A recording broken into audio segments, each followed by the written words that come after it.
अस्सलामुअलैकुम वरहमतुल्लाहि वबरकातुहू। उम्मीद है कि आप सब खैरियत से होंगे। आपने मेरे चैनल को लाइक किया नहीं किया, जाएं पहले लाइक करें, शेयर करें, प्यारा सा कमेंट करें। आज उन्वान पर बात होगी, उसका नाम है लैलतुल क़द्र की निशानियाँ। सैयदना अबी बिन कअब रज़ियल्लाहु अन्हु फरमाते हैं कि रसूलुल्लाह सल्लल्लाहु अलैहि वसल्लम ने फरमाया, हमें लैलतुल क़द्र की निशानियाँ बताएं। इन्नहा ततलुउ यौमइज़िन ला शुआ लहा।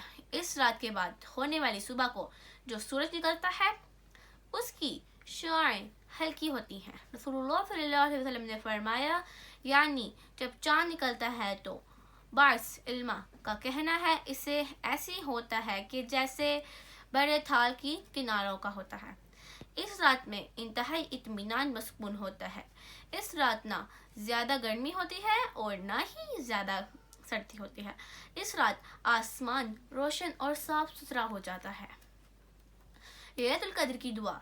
सैयदना आयशा रज़ियल्लाहु अन्हा बयान फरमाती हैं कि रसूलुल्लाह सल्लल्लाहु अलैहि वसल्लम ने फरमाया, शब क़द्र को ये दुआ पढ़ा करो, अल्लाहुम्मा इन्नका अफ़ुव्वन तुहिब्बुल फ़अफ़ु अन्ना।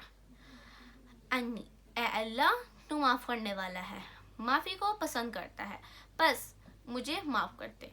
आमीन तुम आमीन। जज़ाकल्लाह। उम्मीद था आपको मेरा व्लॉग बहुत अच्छा लगा हो। अगर अच्छा लगा होगा तो लाइक कीजिए, सब्सक्राइब कीजिए एंड बेल आइकन के बटन को दबाना ना भूलिएगा। तब तक के लिए मुझे अपनी दुआ में याद रखिएगा। मिलते हैं अपने नेक्स्ट व्लॉग में, तब तक के लिए अल्लाह हाफिज़।